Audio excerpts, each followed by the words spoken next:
Okay, let's start with actually a question for you guys, and maybe you can put this in the chat. Um, I can't see the chat, so Sean, maybe you can tell me some answers. But let's say you wanted to send $20,000 US dollars to your friend in London, lucky friend. How would you do it? Venmo, maybe, Jamie. Yep. I'd send them some Venmo, maybe a PayPal, Western Union. Okay, yeah. So we have Venmo and PayPal. PayPal are peer-to-peer transfer services. Definitely an option. Credit union, they're going to charge you a wire fee. So you can do it. It's going to cost you probably like, $20 to $40 to send that. You could use a service called TransferWise or Remitly, which kind of optimizes for international transfers without these exorbitant bank fees. A bank transfer wouldn't work because those don't go cross-border. You could try getting on a plane with $20,000 worth of cash in your suitcase, but you'd have to declare it. So that's probably not a great idea. Any of these peer-to-peer transfer services, because this is such a large amount, they'll probably flag internal controls saying, hey, why are you sending this much money to London? You don't usually do this.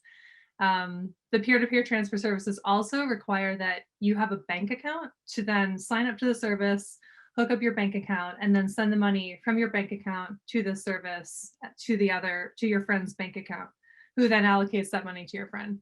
And it would take a while, like it wouldn't be instant. A wire, I guess, would be your fastest option, and that could happen within a day.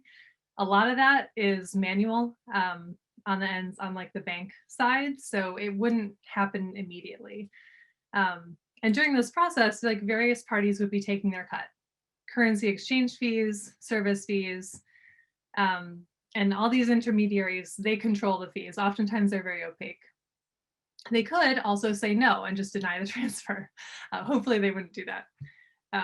Anyway, so that's just kind of like something to get started thinking about how we use money today. We use it all the time and we often don't think about really what it is. So crypto kind of helps us rethink how value is stored and transmitted from, let's say, myself to Sean. If I wanted to send Sean $20,000, like how would I do it? So let's talk through how money really works. We can start with cash. That's a pretty good example. So something that is classified as money, like cash, needs to exhibit these three main functions. First, store of value. So if I had $20 today, I don't have to spend it right away because it will still be $20 tomorrow and next month and next year, and I'm confident in that. So cash is an efficient store of value, but it's not perfect because of inflation slowly erodes the purchasing power over time. Second, it's a unit of account. So it needs to be a common unit of measure across the economy. So this is really useful when we shop, compare goods, and make purchasing decisions. The third function is it is a medium of exchange, meaning that money is widely accepted as a unit of payment. If I go to the grocery store, I am confident that the cashier will accept my payment of $20. Throughout history, various things have been used as money, like a stone wheel or a cow, but like a cow is not a great option because it doesn't last a long time. No two cows really are identical. Those are getting more into the characteristics of money, which we might touch on later. Anyway, so using cash is simple. If I hand Sean a $5 bill, I can now see that Sean has $5 more and I have $5 less. So as long as he has that piece of paper, it's his. He can spend it, save it, however he'd like. So this is called a peer-to-peer transfer. Peer, me, sending my peer money. So cash is a bearer instrument, meaning whoever has possession of this $5 bill is the owner of that $5. So let's take this online. Touching back to the Venmo and PayPal example, I can't I can't take $20,000 or $5 or $20 and physically give it to my friend in London or California. Let's go with California right now. They're too far away. So I use this service. But today's world is all online, and there is no way for me to do this and complete this transaction without relying on a third party. So if you're using your bank account or your credit card or Venmo or Cash App or any other digital service, there's no like pile of dollar bills specifically allocated to my account at any of these companies. They just keep a record of how much money is in each person's Venmo account on their internal ledger. So when I pay Sean $5 on Venmo, they just make that change on their internal ledger, removing $5 from my account and just adding it to Sean's. So this works really well in the US. I trust my bank. Banks are required to comply with consumer protection laws and customer identification programs. However, in countries experiencing economic distress, I might not be so confident that my paycheck is going to hold its value over time and nobody's going to mess with it or interfere.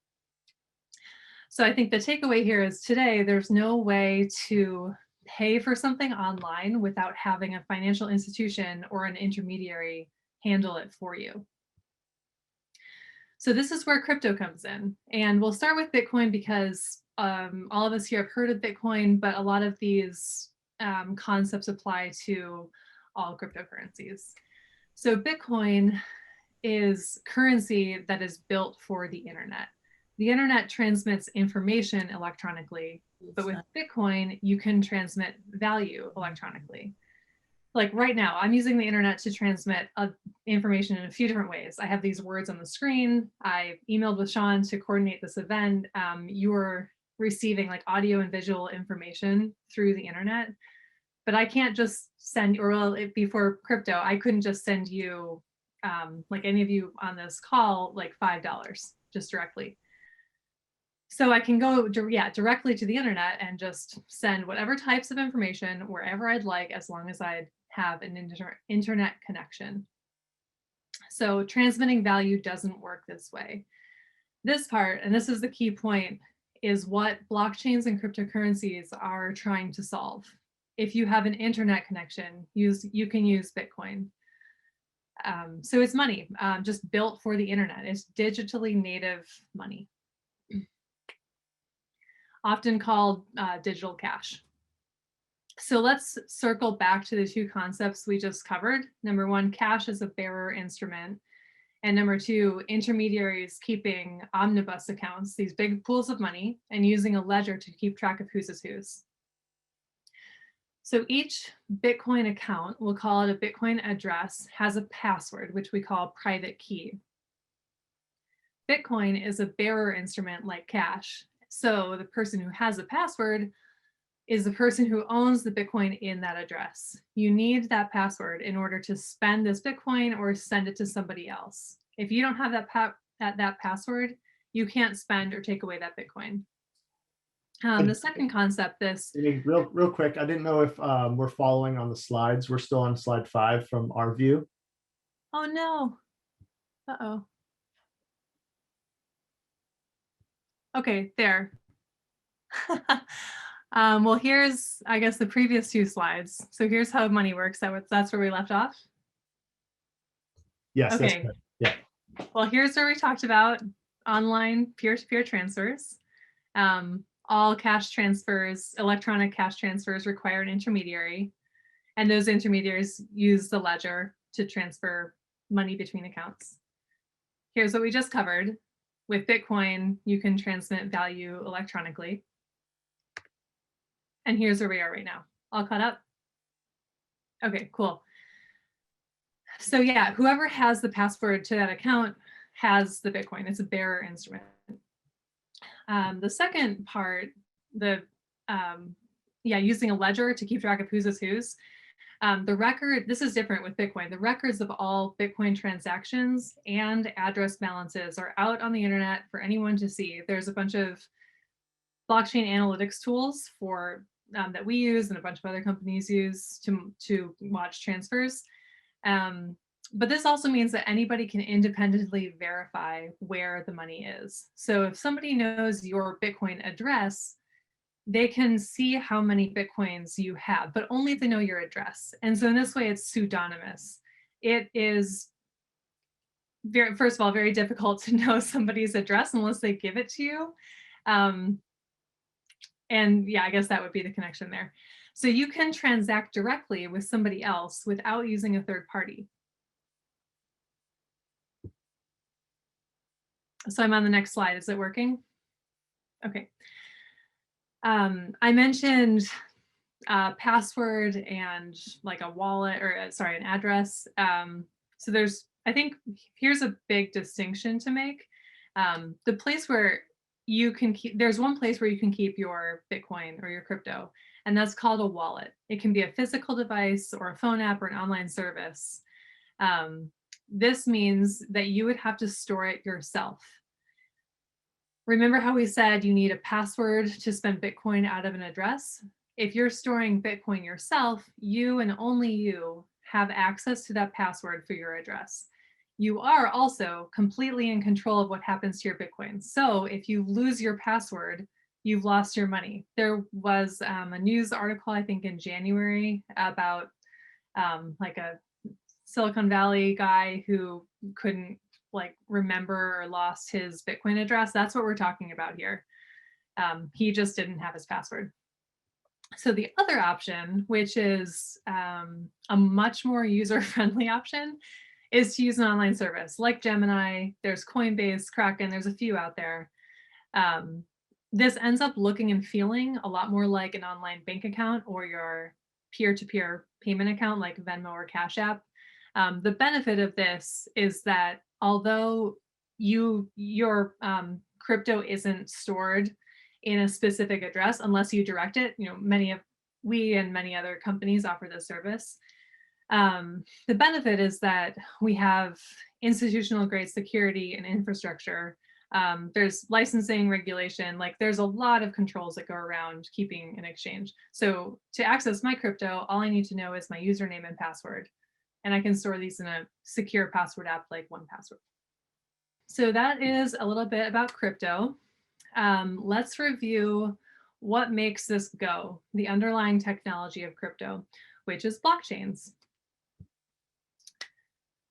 To properly understand blockchains, we'll start by just briefly discussing a concept in cryptography called a hashing function.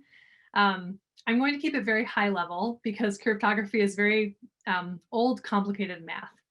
So really all we need to know is that a hashing function is a process that you can run on some set of content, my name, a song, the Declaration of Independence, whatever, to produce a unique identifier. The result of this hashing process, this unique identifier, is a very long alphanumeric string of characters and looks like gibberish to me. Here is an example. So if you hashed this text file. Jamie, sorry, it's not changing over. Just oh my gosh. Yeah, sorry about that. Thanks for calling it out. So we're on slide, what is a blockchain? Yes. Okay. So here, our next slide, we're on 12 here. Yes, correct. Okay, cool. Pretty odd. So here's an example. If you hashed this text file with the Beatles names in it, you would get this value that we see on this side. This value is unique. If you change any of those names or add something to this block of text on the left, the result changes to a completely different value. So how is this, like, why do we care about this hashing function? How is it used in blockchains? So a key feature of a blockchain is that you can only add to the data that is already there in the previous block. That means it's immutable. So this prevents anybody from using the blockchain to like rewrite history or change values that somebody else added. Like you can't do that. You can't go backwards. Yeah, that's kind of high level, I know. But basically, the data that exists will never be changed.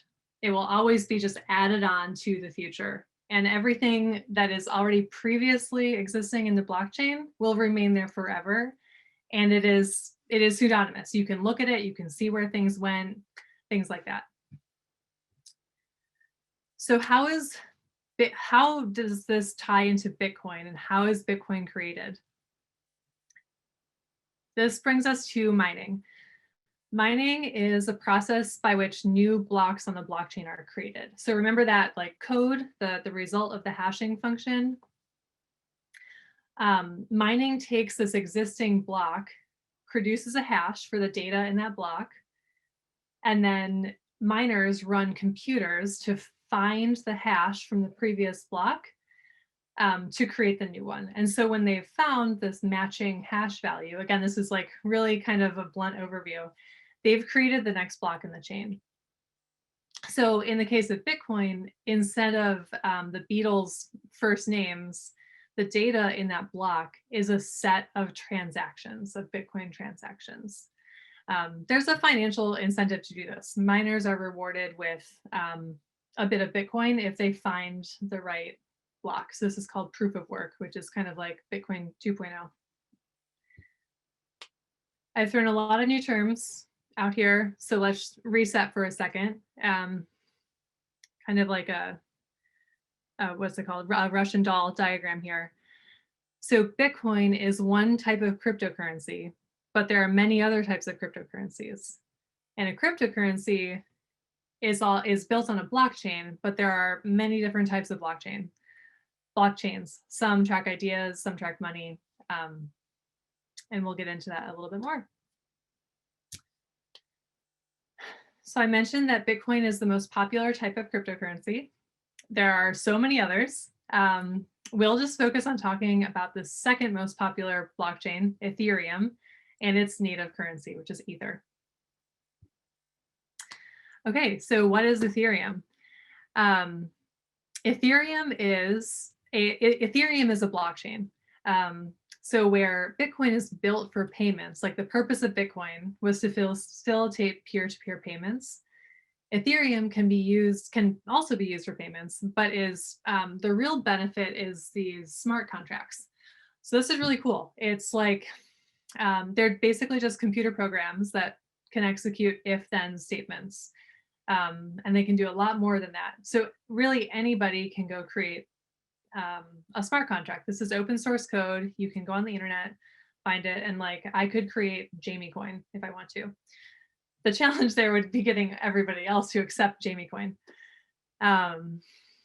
So you can do like, we'll get into this a little bit more, but the smart contract part, it's like often called programmable money. It could be used for legal contracts, like titles, things like that. So Ethereum is a big step forward in innovation for the blockchain because of this interoperability and customization. Sometimes it's referred to as digital oil. Maybe that's because it's everywhere or it could be everywhere. So I mentioned a bit here, some use cases about, for Ethereum.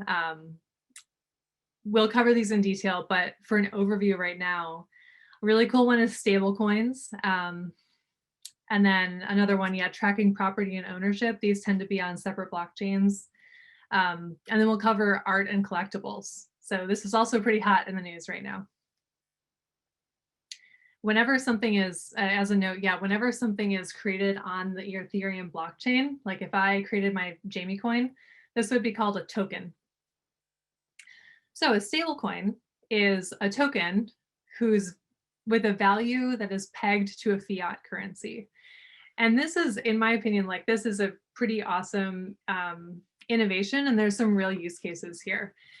Effectively, it combines the trust and security of a fiat currency, like the US dollar or like any other dollar, with the transaction speed and the immutability and the kind of auditability of a digital token. There's a couple different, I guess the two main types are, there's stable coins with a hard peg, which means that for every dollar, we'll use Gemini dollar as an example. So we built this stablecoin. For every Gemini dollar that exists out in the world, we can point to, we have one US dollar sitting in a bank account at our partner. So that's a hard peg. It's always one-to-one. The other type is a soft peg. DAI is this, it's the name of a stable coin, but it uses an algorithm to maintain like more or less a one-to-one ratio with the US dollar. So there's some variability there, but that is purely algorithmic.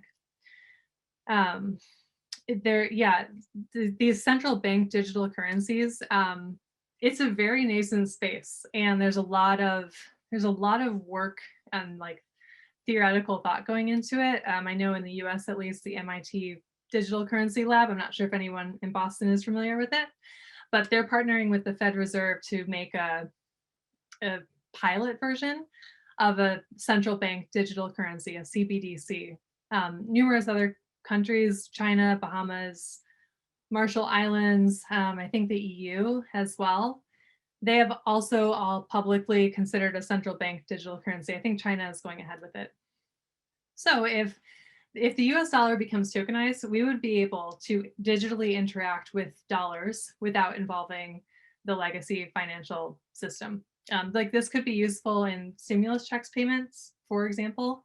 If let's just say that every person had a wallet, US dollars could in theory be sent directly from the government to that wallet instead of mailing checks or direct deposit. Okay, next let's talk about, non-fungible tokens. Super hot right now. Lots of press around Nifties, they're called often. Earlier we covered the three functions of money, which are a store of value, a unit of account, and a medium of exchange.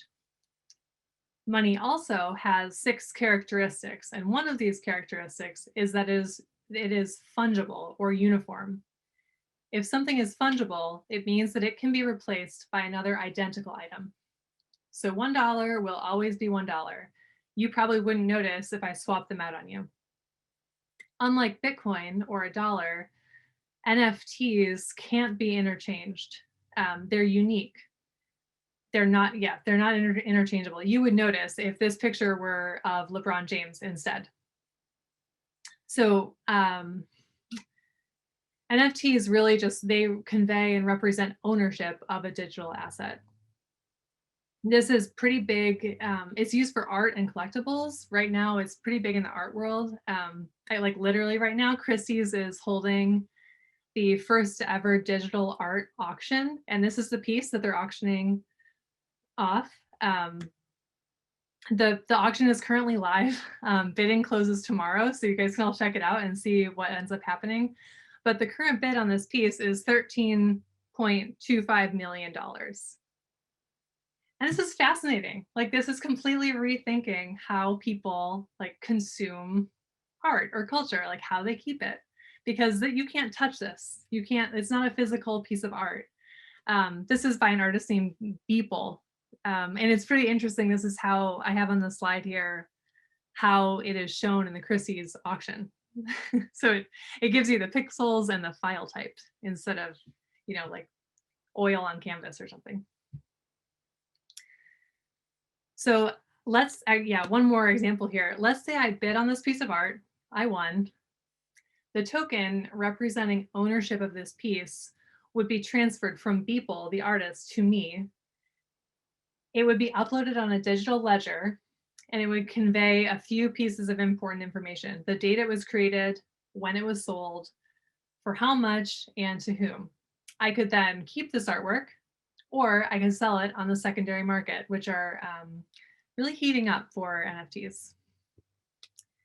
Okay, I know we're 35 minutes, so I'll go quickly.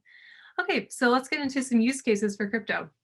You can use it. Big opportunity in smart contracts, which we just covered. Investment is a very popular use case. Many people view crypto as a speculative investment. You can use it to hedge against traditional assets like stocks or bonds.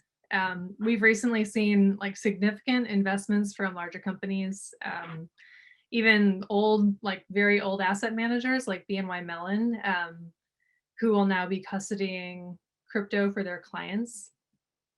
You can also earn interest on crypto. This is something I just worked on in Gemini, so I'm particularly excited about it. That's an option. Or you can just play the markets. Price of Bitcoin is, in particular, has been pretty volatile. So it's a very popular asset for traders. Can you do it as a short-term investment, long-term investment, short-term speculation? Send crypto to anyone in the world for fast and inexpensive payments. Couple more use cases. You could pay for your coffee. Starbucks accepts crypto via a couple different apps. Overstock also accepts crypto for your home decor. Tesla just announced that they would accept Bitcoin as payment for your next Tesla. Yeah, and then hedge against inflation. That's actually also a pretty relevant topic right now, or earning interest on it. So where is crypto going? It is kind of anybody's guess, but in general, I think that there's going to be more day-to-day usage packaged in mostly packaged into nicer user experiences. I think we're going to see a lot more of government adoption of these digital currencies, of the stable coins. You can track records or ownership on a blockchain. This extends to a lot more than just art. I really do think that we have already started to see more innovative and adaptive regulation, and I can touch on this a bit right now. So regulation today, it depends on the nature of the crypto. Bitcoin, Ether, many other tokens, these are all regulated like commodities. So every token that Gemini supports is a digital commodity. Cryptos that the SEC determines to be an investment contract, like Ripple, those are regulated as securities, or those are considered securities. Ripple is actually they have a large lawsuit with the SEC, so, which is interesting. It's an interesting thing to read up on. And then NFTs are considered art and collectibles. Yeah, and then overall, I think we'll really see some increased investment opportunities. We're always innovating. Okay, this is a lot of new stuff. Hopefully we've learned something. So some key takeaways is that cryptocurrency is money built for the internet. Blockchains are pseudonymous and immutable. You can't go backwards, and you can't change what's already there. Ethereum so Bitcoin is the most popular crypto, largest market cap, but Ethereum, the blockchain, allows for unlimited possibilities in programmable smart contracts, which is a very cool space. In terms of how you use crypto, you could invest it, you could pay with it, you can donate it to CRI, you can play the markets, you can buy NFTs. And increasingly, we're seeing people allocate a portion of their investment portfolio to cryptocurrency. So that is it. I do have one more cool announcement if you haven't already seen it, that I think this crowd in particular will appreciate. So this year, the boat race, the Oxford-Cambridge boat race, is sponsored by Gemini. So it's literally going to be called the Gemini Boat Race. So on April 4th, tune in to BBC to watch that. And for people who maybe aren't as familiar with the boat race, it's a huge deal. One of the biggest sporting events in the UK. So it's pretty cool. We're very excited about this opportunity. So Sean, now I'll open it up for some questions. Yes, and that last announcement, I thought that was really cool. I think that only came out just yesterday or maybe the day before I saw the announcement. So pretty cool. Obviously, Gemini has a little bit of background in the world of rowing, so nice fit there, and congratulations for having that partnership under your belt. So pretty good stuff. We do have a number of questions. I'll just remind everybody that if you have a question, jump into the chat function, and I'll shoot them out to Jamie now. Here, let me just get started. I'll first come, first serve, so to speak. Maybe Jamie, just taking a quick step back, could you kind of explain the term smart contract rather, just a little bit more? I think there is a sense of understanding what it is, but maybe just dive into it in a couple of sentences or two to explain it better. Sure, yeah. So let's see how best to explain this. So a smart contract is really just a piece of code that executes, that takes in some parameters and does something based on the results. So let's say this would be kind of a bet, but let's say the code says if it's 50 degrees Fahrenheit or greater tomorrow, Jamie has to give Sean $100. And so this smart contract could take some input from like some weather service API. And if it's 50 degrees in Boston tomorrow, then I owe Sean $100. So it's really just a piece of code. And you can write this code, like humans write this code. And so they can create, anybody here can create their own smart contract. And a smart contract could be like a form of money, like, or a token, let's say. Again, I mentioned like with Jamie coin, like, Sean, are you going to accept Jamie coin? Not really sure. I think I urge you to Google smart contracts a little bit more, because my understanding is a bit lay. Good deal. Good deal. I'm going to merge two questions into one. So Nina and let's see, or Fred, I believe. I'm going to merge a couple of your questions here. Is maybe, there's the question is, what does Gemini actually do? What's their function in the world of crypto? And I think you can kind of expand on that a little bit. And then you mentioned hard pegging. And the question is also, is one of the other exchanges out there is Coinbase that you mentioned. Do they also hard peg? So kind of a three-part question there for you. Okay, sounds good. I will start with what Gemini does. And that's a great question. How does Gemini fit into this ecosystem? So we are, I would say, like sort of analogous to a Venmo or a PayPal, where we make doing something easier for you. So Venmo or PayPal makes, like, me sending money to Sean much easier. Gemini is a full service operation to make it easier for me to buy crypto. So you can, when you create a Gemini account, you can very easily buy any of the cryptos that we support. You can then earn interest on these cryptos. Up to 7.4% APY, which is pretty awesome relative to some other yields that we're seeing right now. So check that out. You can also you can store your crypto in like in custody, which basically just means that you can point to it and say, that's mine. It's not in like an omnibus account, this pool of money that we keep. So you can buy, you can trade, you can sell, you can store it. So that's what we do. We're an exchange. At the core of our business is an exchange. The second question is more about stable coins. And we, so Coinbase, so Gemini has its own stable coin. We built it. It's called Gemini Dollar. This is a smart contract. This is an Ethereum smart contract. The hard peg I'm referring to is that for every time I go to Gemini and I say, create 20 Gemini dollars, we then move 20 of your US dollars to a bank account. So that's a hard peg. It means that I can, in theory, like, pick up $1 and then for every single Gemini dollar that's out there in the world. There are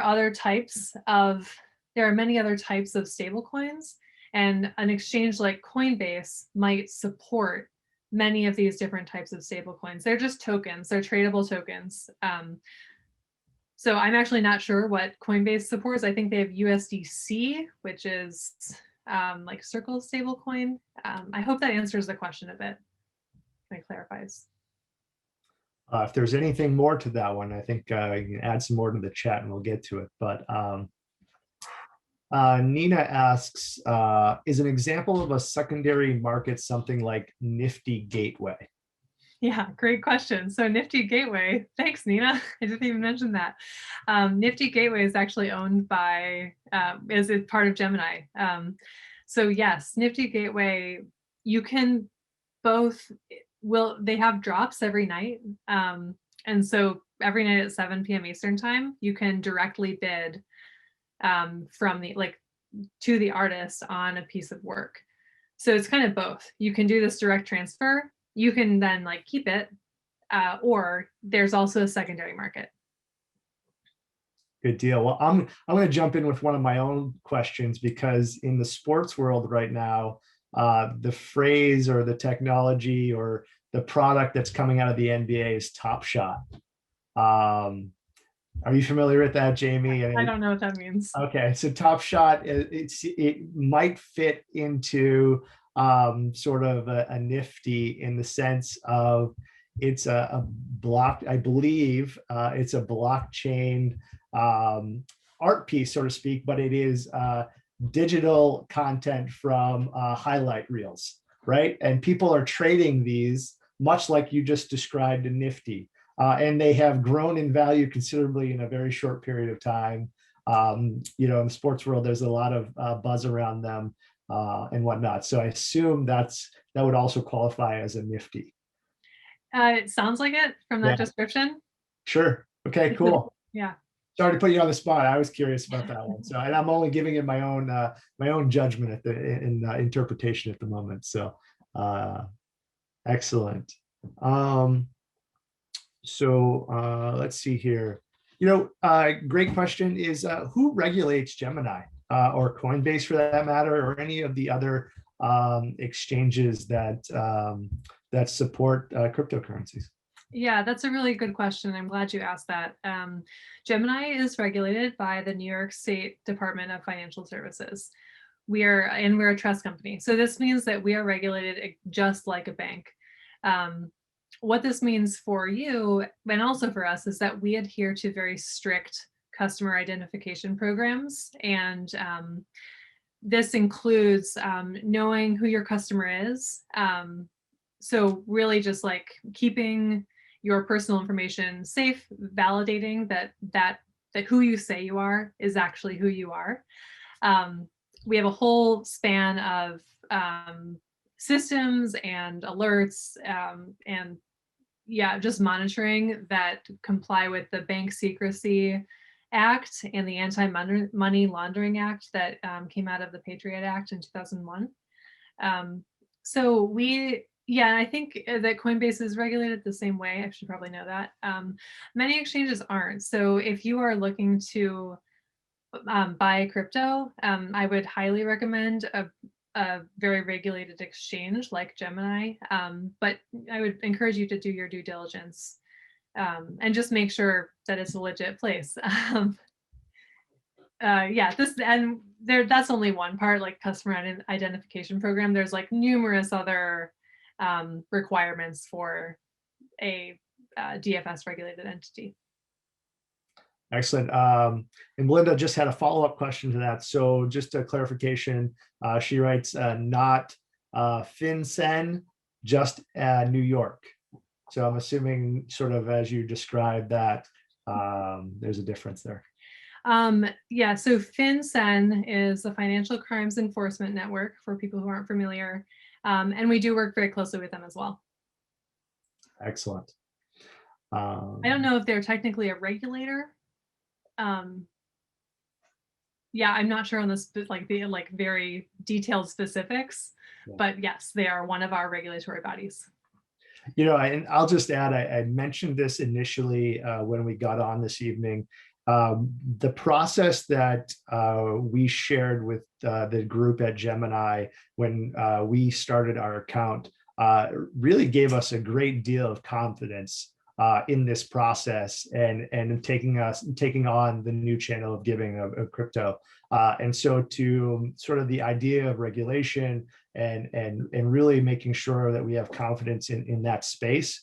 Gemini did a fantastic job. This isn't a sales job for that, but we felt really confident, it's going through that process and all of the checks and balances that you asked us to be a part of. So kudos to the team, kudos to your process. It allowed us to have a great deal of confidence for that. It's good to hear. Let's see here. We have a future crypto donor, I think, here in Sarah Cohen. She asks, how do I get started as someone who has never invested in crypto? Great question, Sarah.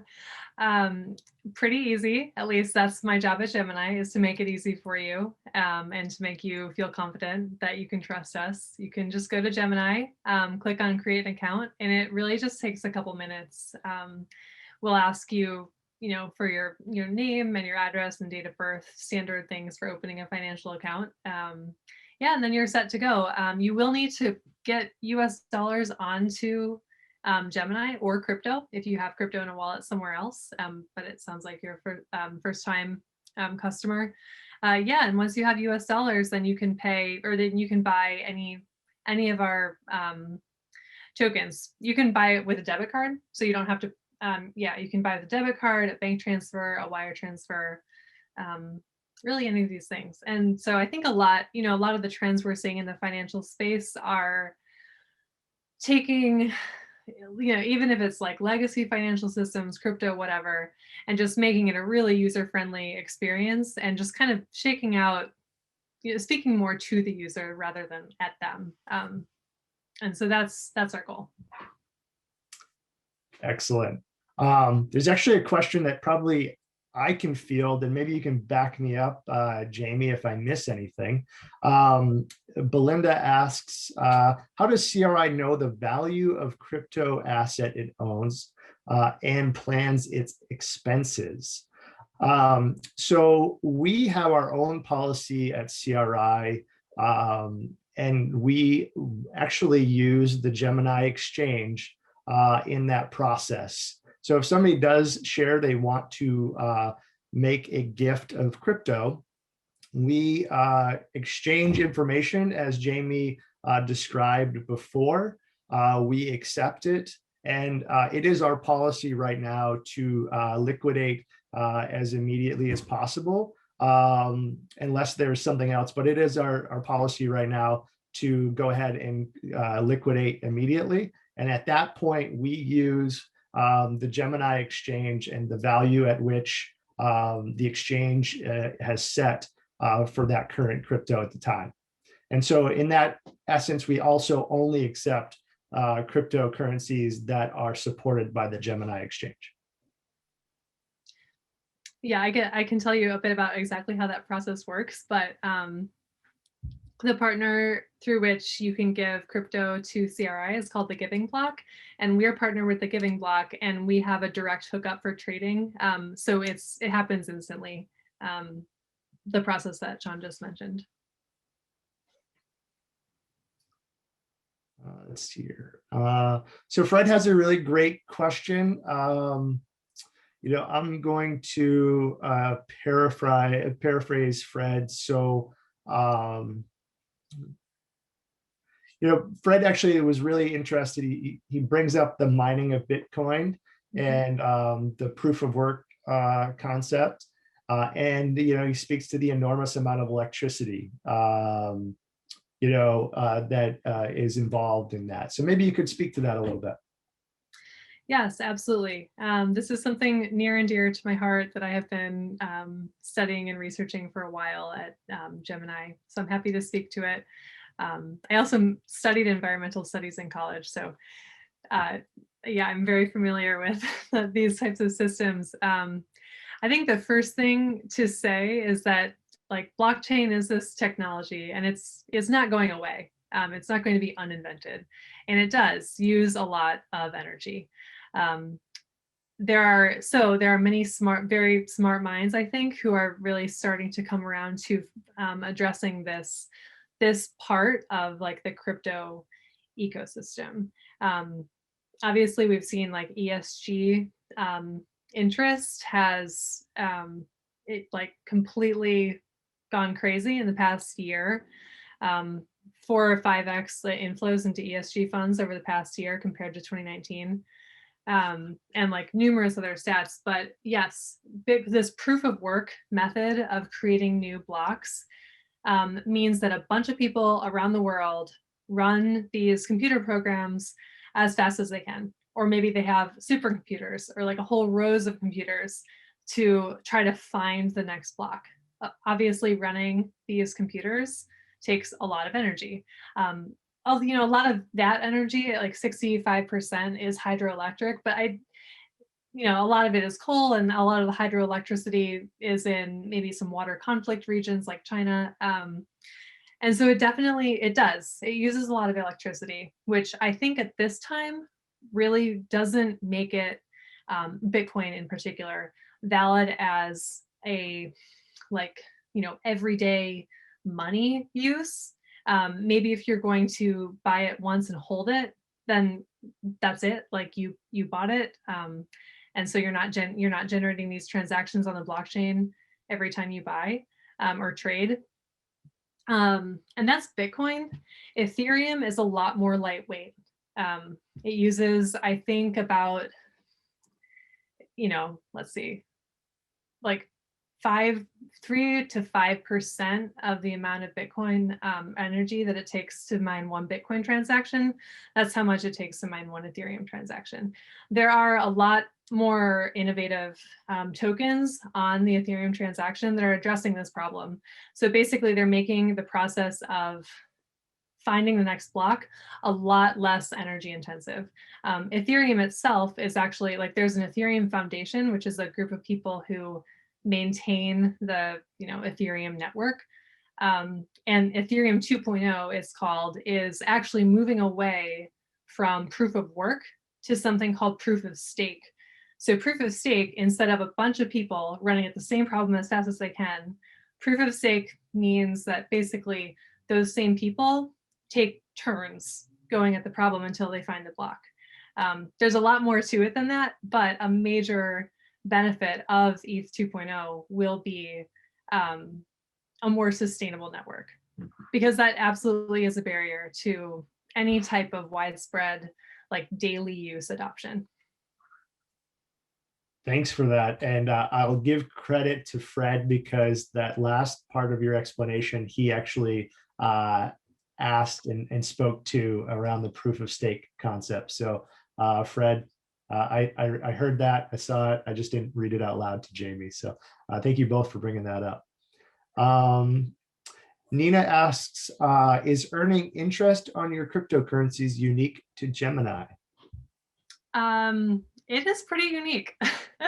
You can earn interest at a few different places. BlockFi is one, but they do it in a different way. You don't actually own the underlying crypto at BlockFi. But yeah, Gemini is one of the only exchanges, maybe the only exchange that lets you earn interest. And so what we are based essentially in this scenario, we work with our provider, and there's a lot of demand in the institutional space for arbitrage trading using crypto. So that demand is what's generating the demand for like individuals like myself, effectively loaning out my crypto. And so Gemini acts as the loan servicer between our customers and our partners.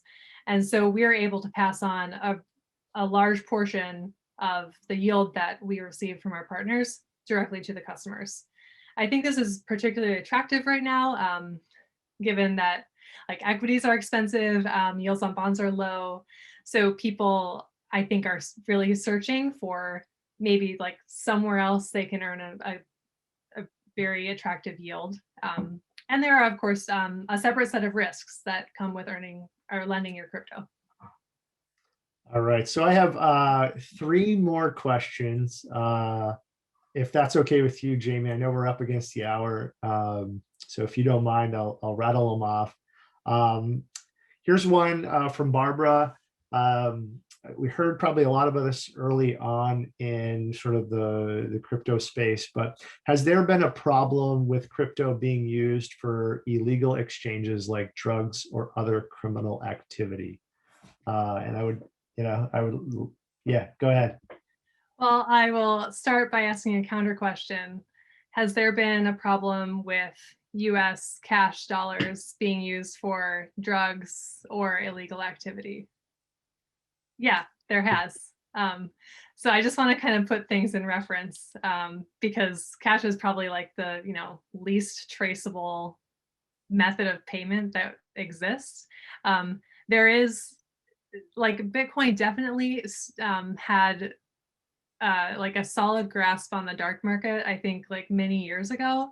I honestly don't know what that looks like today because I work at a regulated exchange that works extremely hard and has like an enormous compliance department that actively traces suspicious activity. So yes, it is still used for illicit activity like the US dollar and like cash. However, if you're working with any type of regulated exchange, like we'd go out of business if we were transmitting illicit funds. So we definitely have an eye on it. Excellent. And again, not a plug for Gemini, but a plug for Gemini in the sense of the questions that they asked us and the information that we needed to ensure we had locked up at CRI to begin accepting cryptocurrencies as a gift, would lead to greater credibility in the market and lends a great deal of credit to Gemini for doing the right things to advance this conversation. So good stuff there. One other question, will the market settle, this is from Ted, will the market settle on one form of monetary crypto like Bitcoin, or rather, why do we need more than one? Interesting. Yeah, great question. Like there are thousands of different types of tokens. Obviously, like very few of those thousands are actually used and traded. But I think the answer, I mean, who knows really? Like maybe Bitcoin is the thing that got everything going. And maybe some other, more sustainable token really ends up being, the one currency that can be used globally, like it's totally borderless. That's what's so exciting about working, at least for me in the crypto industry, is that everything that we do is brand new. So it's almost like, okay, not who's done this before, but who has like a relevant skill set to just figure this out. So really we're just figuring it out. And I'm just as interested as you to see really what that ends up being. So one last question. What is Gemini Earns? Oh, I'm so happy you asked that. So I worked on Gemini Earn, and so that's our interest earning program. So really to participate, you just create a Gemini account, like I mentioned earlier, and buy some crypto, and then you can move it directly to Earn. And by doing that, we're the servicer. And so we then loan that crypto, or we send that crypto to our provider, who's Genesis Capital right now, and we will be onboarding more very shortly. And then they loan it out. And so there's no fixed terms here. You can like get your crypto back whenever you want. And the interest on Gemini Earn is compounded daily, and you earn it daily. So it's a very generous like interest earning process, and pretty flexible from the customer's point of view. So check it out. Well, that's excellent. Well, that brings us to the end of our conversation tonight. And I can't say thank you enough, Jamie, for jumping on with us today. Thank you for Gemini's partnership in our efforts, both with allowing you to share your time with us tonight. Thank you personally and professionally for that, and for all the work that Gemini has done to support us in paving the way, really, amongst charities that are taking on crypto as a new gift channel. So thank you so much for that. Thank you all for joining us tonight and listening to Jamie and the great topic. Again, this will be hosted on CRI's website under our upstream services for free. So feel free to check it out in the next few days, if or share it with other people.